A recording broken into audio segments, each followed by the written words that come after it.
Salmo 33. Acharam?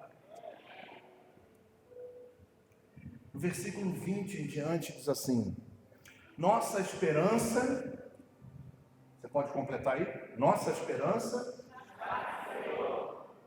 aleluia, você pode dizer aleluia por isso? Ele é o nosso auxílio e a nossa proteção. Diga, Deus é a nossa proteção.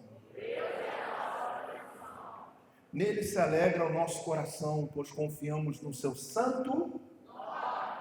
Esteja sobre nós o teu amor, Senhor, como está em ti a nossa esperança. Na mesma proporção da nossa esperança, esteja o seu amor derramado sobre nós. Olha que grandeza, olha a importância de nós termos esperança. Louvado seja Deus por isso. Agora eu queria que você abrisse a sua Bíblia comigo no livro de Atos dos Apóstolos. Aleluia! No capítulo 28. Atos 28. Alguém está com calor aí na igreja? Tá? Estou sentindo. Primeiro tem que ligar tudo, aí depois diminui, entendeu? Quando liga com as pessoas já aqui dentro. Aqui está tudo desligado no altar. Eita.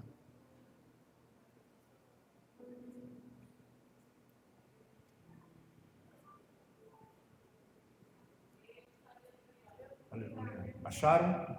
Capítulo 28 do livro de Atos dos Apóstolos. Glória. Diz assim: uma vez em terra, descobrimos que a ilha se chamava Malta. Os habitantes da ilha mostraram extraordinária bondade para conosco. Fizeram uma fogueira e receberam bem todos nós, pois estava chovendo e fazia o quê?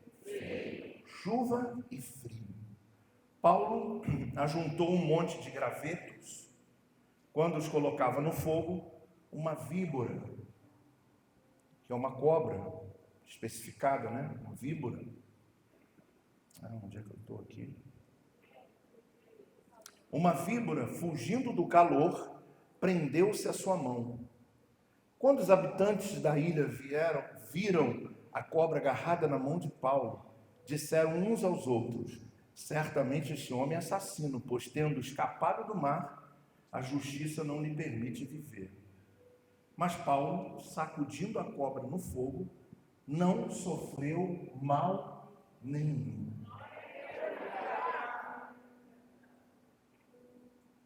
Meu Deus. Eles, porém, esperavam que ele começasse a inchar, ou que caísse morto de repente. Mas, porém, entretanto, tendo esperado muito tempo e vendo que nada de estranho lhe sucedia, mudaram de ideia e passaram a dizer que ele era um Deus. Você pode dizer amém por essa mensagem, por essa passagem totalmente especial que o Senhor quer falar conosco. E esse ano 2024, pelo que Deus tem me revelado, irmão, é algo muito poderoso que Deus vai fazer na nossa vida em 2024. Eu quero levar você, quando começamos aqui, desde o capítulo 27, vamos observar que Paulo, ele está indo para Roma. Paulo se nega a ser julgado em Israel, e Paulo tinha dupla cidadania. Ele era judeu e também era romano.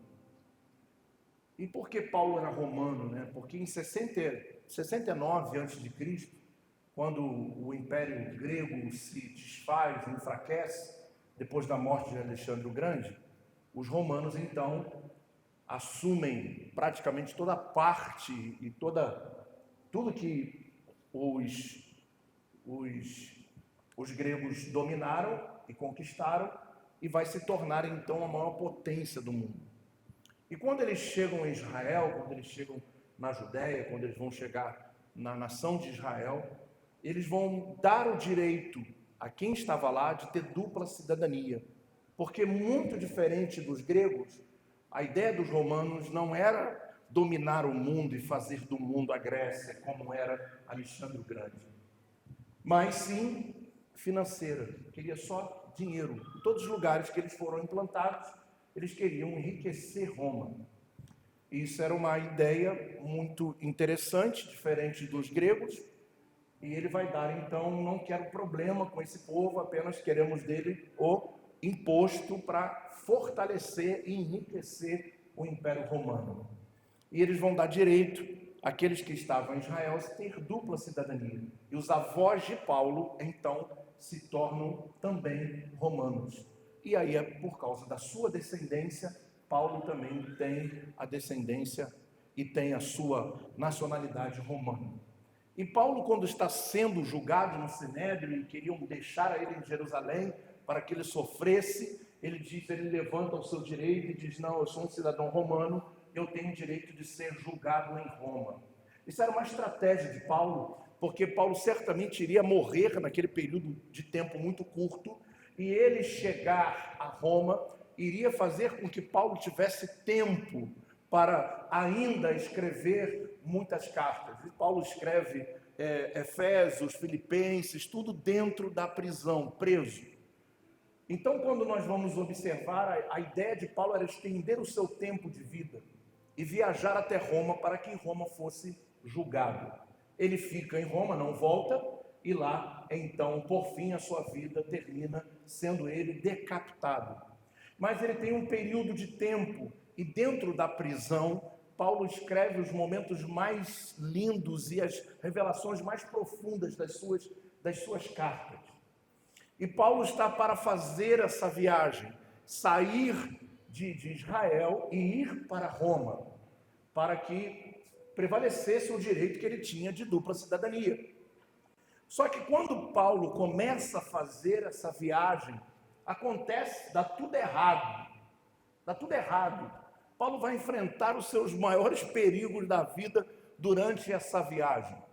Então, quando ele começa a sair, ele vai encontrar a tempestade, vai encontrar os ventos contrários, os ventos fortes, e a sua embarcação tem que parar em Creta e ficar um tempo, porque poderia ter um naufrágio, e depois ele volta para o mar de novo, e vai relatar tudo isso no capítulo 27, e aí Paulo, então, quando está num certo momento, há uma tempestade muito forte, e há um naufrágio. Só que durante esse naufrágio, que está aqui no capítulo 27, Paulo vai dizer uma coisa interessante. No versículo, você não precisa acompanhar, mas no versículo 21 vai dizer: visto que os homens tinham passado muito tempo sem comer, Paulo levantou-se diante deles e disse: os senhores deveriam ter aceitado o meu conselho de não partir de Creta, pois assim teriam evitado esse dano e prejuízo. Mas agora recomendo que tenham coragem, pois nenhum de vocês perderá a vida. Literalmente ninguém perdeu a vida, mas o navio afundou. E Paulo, a sua viagem é interrompida. Começa o capítulo 28, depois de Paulo e os homens do barco não terem morrido, mas terem naufragado, eles param numa ilha. E aí vai começar o texto dizendo assim: uma vez em terra descobrimos que a ilha se chamava Malta. Eles nem sabiam aonde estavam. A dificuldade que existiu para que Paulo pudesse cumprir o seu propósito, sair de onde estava e chegar em Roma. Ele enfrenta um monte de luta e agora, com o navio naufragado, ele vai chegar junto com os homens e descobre que naquela terra era a ilha de Malta. E aí nós vamos perceber que, pelo menos por ser ilha de Malta, e hoje dentro da geografia, nós podemos perceber que Malta já estava muito próximo de Roma, então agora a coisa já estava bem adiantada, mas o navio naufragou. E a Bíblia diz que os habitantes daquela ilha mostraram muito amor, muita bondade para com eles, e quando eles chegam em terra, duas coisas também estão acontecendo que são desagradáveis. Estava chovendo e estava frio. Então, além do navio naufragado, eles estavam em terra, mas com frio e chovendo muito. Esse começa o pano de fundo do capítulo 28, vai falar sobre isso. Sobre esse naufrágio e vai falar sobre ele chegando em Malta. E aí uma coisa que me chama muita atenção, porque eles fizeram uma fogueira, receberam a todos, pois estava chovendo, e Paulo juntou alguns gravetos. E no momento que Paulo vai juntar muitos gravetos, quando os colocava no fogo, uma víbora fugiu do calor e morde a mão de Paulo. Mas não só morde, porque isso é uma característica da cobra. Muitas cobras, principalmente as venenosas, elas mordem, lançam o seu veneno e automaticamente soltam, porque elas esperam que o tempo do veneno faça com que a presa morra, para depois eles poderem se desfrutar do benefício de poder comer as suas presas. Então, é uma coisa interessante que a cobra não fica agarrada, ela morde e sai. Então, vai dizer a Bíblia que, olha que interessante, que prendeu-se a sua mão de tanta força, está presa a víbora, na mão de Paulo. Uau, que coisa, que ódio, que fúria do inimigo para impedir de Paulo chegar em Roma. Ele passou um monte de adversidades. E agora não chegou ainda, está numa ilha. Foi pegar alguns gravetos, cara, para colocar. E vai dizer que Paulo, a situação de Paulo aqui era tão grave, se você não estiver acompanhando comigo a cena e se colocando dentro dessa mensagem, eu quero levar a você, talvez o que você não perceba, mas você vai começar a perceber pelo que os homens vão dizer. Porque quando eles observam que Paulo, ele é picado pela cobra, eles vão dizer, cara, tem alguma coisa errada com esse homem, esse cara deve ser amaldiçoado. Porque, olha tudo que aconteceu com ele.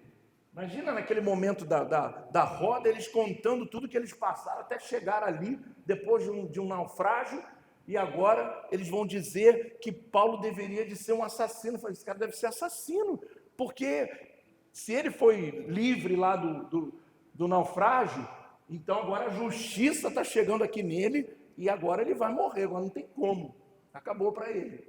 Então esse cara está amaldiçoado. Isso são as palavras das pessoas de Malta. Olha o que vão dizer. E disseram uns aos outros, certamente esse homem é assassino. Pois tendo escapado do mar, de tudo que ele viveu no mar, a justiça não lhe permite viver. Ele está falando assim, o divino não quer esse cara vivo, ele está tentando fugir da morte, mas ele está amaldiçoado, esse cara vai morrer. Porque até então, repita comigo, até então, ninguém na história tinha sido mordido por uma víbora e tinha ficado vivo. Então a conexão deles com a realidade dos fatos, mordeu e ele vai morrer.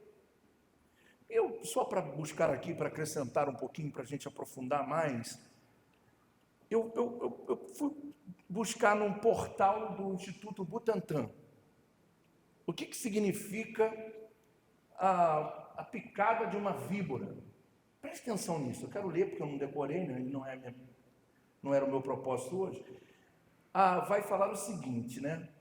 Que em caso de serpentes, porque é um tipo de serpente, né, a víbora, venenosa, a preocupação aumenta e vai fazer uma coisa acontecer, vai dar um inchaço no local.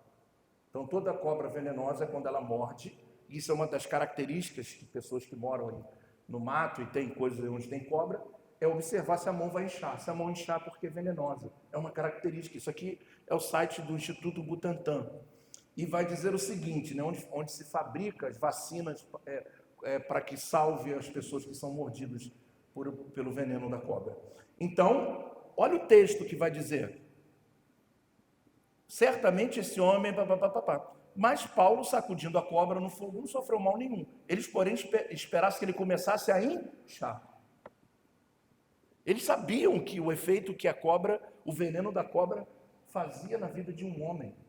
Eles ficam esperando agora a mão de Paulo inchar, o corpo inchar, por causa das toxinas que vão passando junto pelo sistema, pelo sangue, e vai fazendo com que as células se multipliquem. Tem um negócio aqui que eu não quero mais falar sobre isso. E vai dizer o seguinte, que vai trazer dores musculares e vai fazer com que o músculo atrofie a ponto dele não se mover, e os problemas cognitivos, neurológicos, que vai começar a visão, as pálpebras pesam, fecha, e a pessoa não consegue mais enxergar, não consegue mais ouvir, não consegue mais falar. Tudo isso antes de morrer. Não é uma morte instantânea, é uma morte dolorosa. E eu fiquei muito chocado com isso, porque eu nunca me preocupei com picada de cobra, até porque onde a gente vive, eu acho que não tem muito isso por aqui. Tem alguma cobra aqui na Vila Kennedy? Ah, estou falando da cobra animal, né, gente? Tem, por acaso, aí, não? Alguém já viu alguma cobra aqui na Vila Kennedy? Vou explicar de novo. A cobra, aquela que rasteja, que tem todo mundo... Estou vendo o rosto do pessoal dizendo assim, ó. Por favor, entendam a mensagem. Então, num lugar desconhecido. E a víbora, agora falando sobre a víbora, é uma serpente da família dos vipéridos, bastante perigosa e com um veneno tão potente que é capaz de matar, e tudo isso que eu falei para vocês que acontece no corpo humano em questão de 3, 4 minutos. Mordendo 4 minutos, a pessoa, ela sente isso tudo. Fecha a glândula, a pessoa perde a respiração, não consegue mais ver, não consegue mais ouvir, falar, incha e morre. Imagina a desfiguração de uma pessoa que morre mordido por uma víbora. E aí, vai chegar a 3 minutos. A víbora, ela tem uma característica interessante, talvez por isso Paulo não tenha percebido, que o seu lugar de habitat é geralmente na selva, né, onde tem terra, essas coisas todas, árvore, e ela muda de cor na medida que ela vai andando. Se ela estiver numa árvore verde, ela fica verde, se estiver na terra, ela fica marrom. Então, ela é totalmente imperceptível. Ela não tem aqueles chocalhos atrás que tem, aquelas que os caras ficam tocando e... Não, elas não tem esse tipo de coisa. E o detalhe, as maiores chegam a 3 metros de comprimento. Uau! 3 metros de comprimento, fica grande, né? E elas não gostam do calor. Elas vivem em lugares úmidos. Então, o calor da fogueira, e quando Paulo vai pegar os gravetos, e por causa do calor, como diz a Bíblia, olha, cara, relatando tudo de acordo com a realidade da própria cobra, né, da própria víbora. E vai dizer que no momento que ele vai pegar o graveto, ela vai, vum, e segura firme, porque Paulo estava aquecendo a galera que tinha suportado o naufrágio, que tinham vivido aquele naufrágio, tinham nadado até a ilha de Malta. E a Bíblia vai dizer, né, que agora Paulo ele enfrentou a tempestade, ele enfrentou os ventos contrários, ele enfrentou todo tipo de situação de chuva, de tempestade, de vento. Agora passa pelo naufrágio. Ele agora está enfrentando o frio e a chuva, mas agora o nível muda. Que coisa forte isso. Agora o problema de Paulo, quer dizer, a luta de Paulo já não era mais com o frio, com o calor e com o mar. A luta de Paulo era algo muito mais forte. Quando Paulo juntava aquilo tudo, ela vai e vum. Deixa eu falar uma coisa para você. Domingo foi o mês de janeiro e nós declaramos e recebemos ânimo. Quem está aqui, diga amém. Você precisa interagir comigo, ok? Você precisa participar do culto, diga amém. Ontem, em fevereiro, nós recebemos coragem para enfrentar lutas maiores. Vai pegando que tudo vai se ligando. Cada dia vai ligando ao outro. O problema agora já não é a dificuldade do naufrágio, mas agora a víbora mordeu a mão de Paulo. Ela mordeu, segurou e ficou agarrada. Isso é uma coisa muito interessante. Talvez você diga assim, bispo, assim você quer me desanimar esse ano, né? Vou trazer aqui para falar a palavra profética para 2024, falando de naufrágio, falando de tempestade, falando de víbora mordendo a mão. Talvez você esteja dizendo assim, eu não vou vir amanhã não, tá doido? Por que não botar um texto mais... Não, você não está entendendo o que acontece aqui.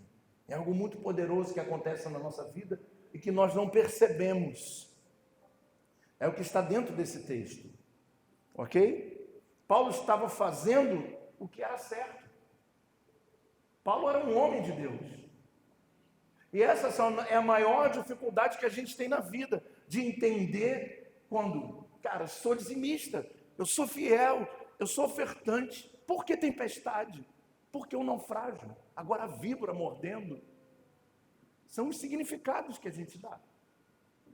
A situação de Paulo não é diferente da nossa situação, da nossa vida, que também andamos de maneira correta e não entendemos por que está acontecendo tudo isso. Por que não mordeu dos outros homens lá que não obedeceram Paulo? Quando Paulo estava em Creta, ele falou, não, vamos agora. E ele falou, vamos agora, está tudo bem. Eu conheço o mar e o navio naufragou.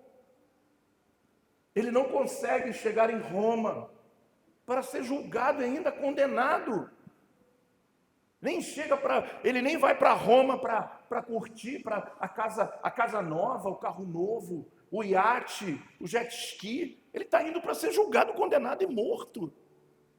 Um homem cheio de Deus, cheio do Espírito Santo de Deus, mas os níveis de luta de Paulo, eles vão aumentando.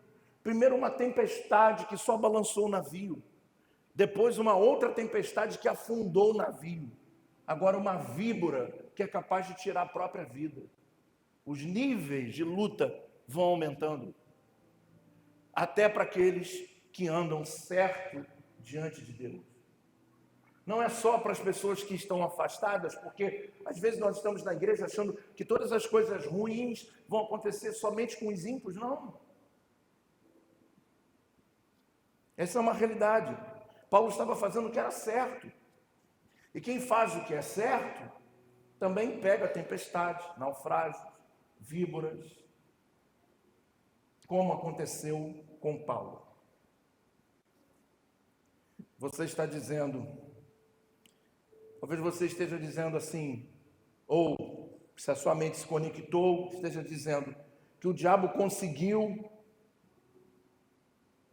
tocar na vida daquele que está fazendo a coisa certa? Sim. Sim. Que notícia é essa, né? Sim. Diga para o seu irmão com toda a convicção. Sim. E Deus não impede isso. Deus não impede. Ou vamos criar uma conexão tão infantil de achar que 2024 vai ser sempre, todos os dias, maravilhosos? Não, vamos ter lutas. Vamos enfrentar tempestades. Não sei se vai haver naufrágios ou víboras que vão nos morder. Mas vamos passar por muita coisa difícil. O que nós precisamos entender que isso é uma realidade. Estou falando de Paulo. Se aconteceu com Paulo, a gente tem que botar a mão no coração e falar, Senhor, se aconteceu isso com aquele que deu a vida por ti, quanto mais comigo, que vou à igreja terça e domingo. Ou, talvez, num culto de ceia. O problema é que nós não conseguimos dar um significado ao momento em que tudo isso está acontecendo. E você observa que o povo, eles vão de 0 a 100 para avaliar a vida de Paulo em questão de minutos ou de horas.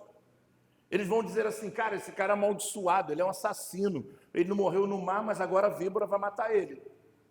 O tempo passa, ele não morre e vão dizer agora que ele é Deus. Olha como é que as pessoas são. É assim.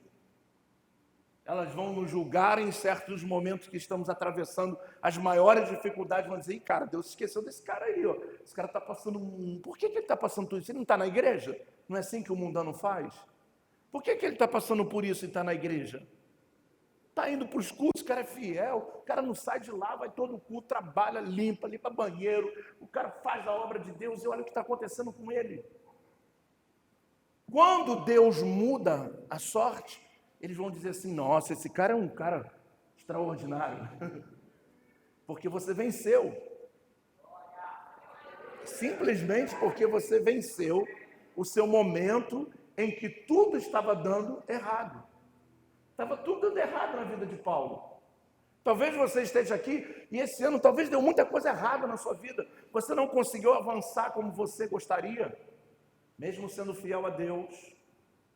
Os naufrágios, as víboras e as tempestades surgem.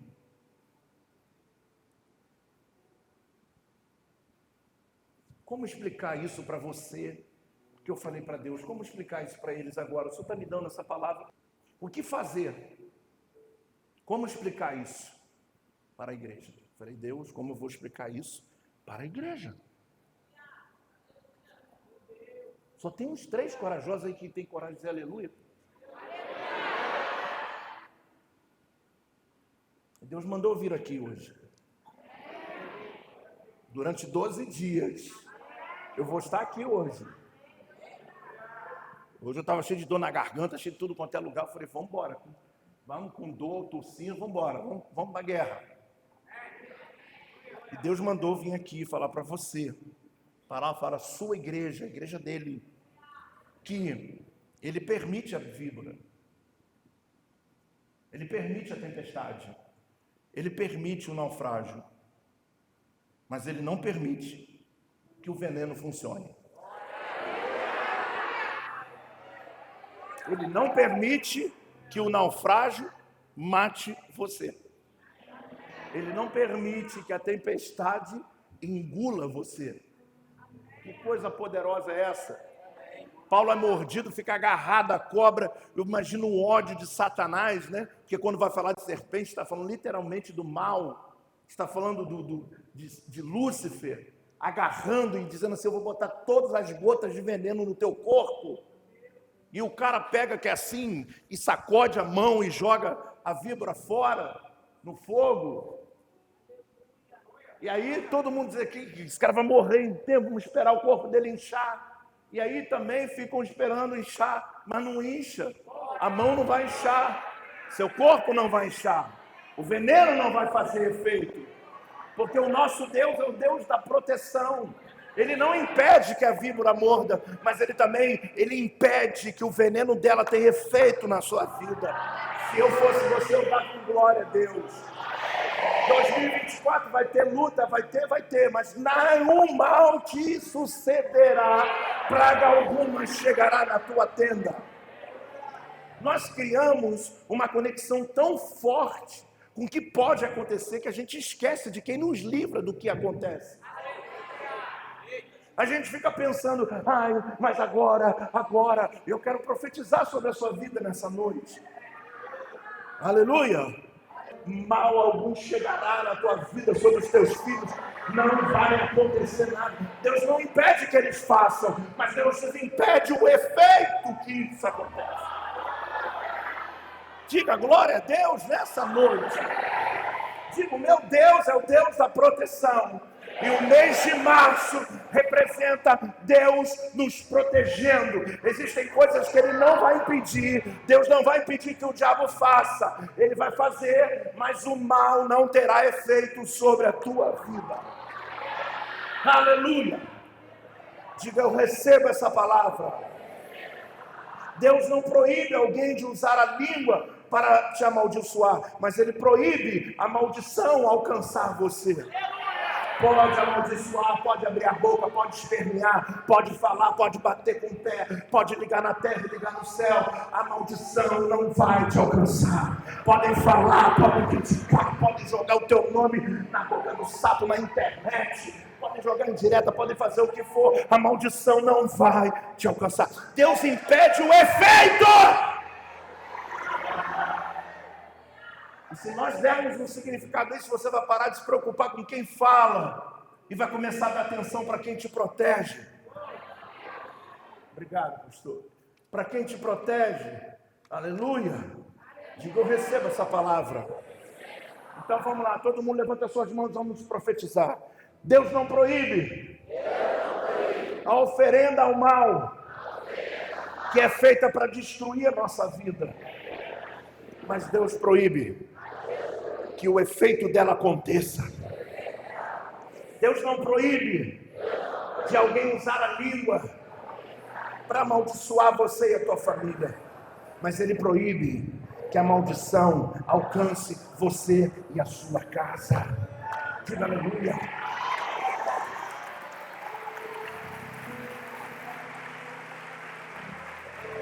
Deus não proíbe. Vamos lá, vamos continuar. Vamos continuar, diga. Deus não proíbe a doença de chegar, mas Ele proíbe a doença de matar. Olha quantas vezes Deus se livrou. Olha quantos testemunhos, tem um monte de gente aqui para contar. Porque câncer era para estar morto, os médicos já disseram, não era para você estar vivo. Deus permitiu a doença chegar, mas Ele não permitiu ela matar você. E se eu fosse você, eu glorificava a Deus. E pode vir a doença, pode vir, Deus não vai impedir. A víbora vai morder, a tempestade vai chegar, o naufrágio vai acontecer, mas o efeito Deus não permite. Eu estou lembrando de um texto agora que, quando chegaram para Jesus e perguntaram certa vez sobre um menino que estava endemoniado, e falaram assim, isso aqui que está acontecendo aqui é para a morte? Jesus falou, não, é para que o meu nome seja glorificado. Existe tanta coisa que você fica triste, e Deus está querendo exaltar o nome dele. Se você falar assim, glória a Deus, eu não vou morrer, Deus vai me dar vida. E quando você é curado, você vai ter um testemunho para alcançar o perdido lá fora. Diga, eu recebo essa palavra. Diga forte, eu recebo essa palavra. Então levante a sua mão e diga, Deus não proíbe o desemprego. Diga, Deus não proíbe o desemprego, mas Ele proíbe a escassez de entrar na sua casa. E tem um monte de gente aqui que está desempregado e não sabe nem como está vivendo. Não falta comida, não falta nada. Essa é a mão daquele que te protege. É a mão daquele que cuida de você. É a mão do Todo-Poderoso. Que tu vai passar por um momento de escassez, tu vai passar por um momento de dificuldade, mas a escassez não vai entrar no armário da tua cozinha. A escassez não vai entrar no armário onde estão tuas roupas. A escassez não vai entrar dentro da tua casa. Não vai faltar para os teus filhos. E se eu fosse você, eu glorificava a Deus. Porque se aquela víbora não teve efeito na vida de Paulo, não vai ter efeito na minha vida. Todo veneno que é lançado sobre nós não terá efeito.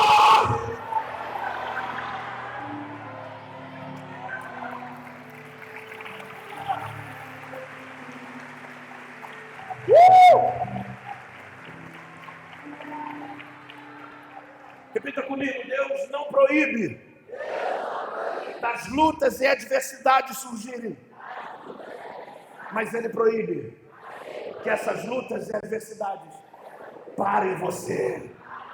Ele diz, não, vamos embora.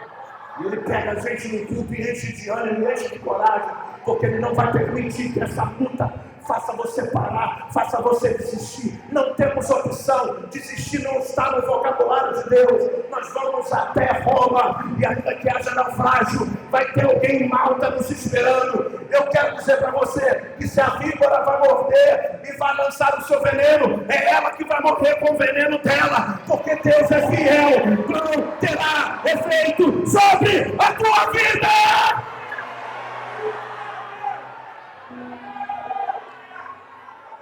Se eu fosse você, eu começava a glorificar a Deus aqui agora.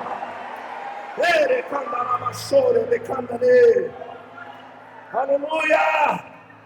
Aleluia! Diga aleluia! Diga aleluia! Diga aleluia! Diga aleluia! Deus te deu ânimo em janeiro, te deu coragem em fevereiro, para você entender que Ele é o Deus da proteção, como nós lemos no Salmo 33, o Senhor é a nossa proteção, Ele é a nossa força, Ele é o nosso baluarte, Ele é a nossa coragem. Então, eu quero pedir para você ficar de pé e começar a glorificar aquele que vive em reino.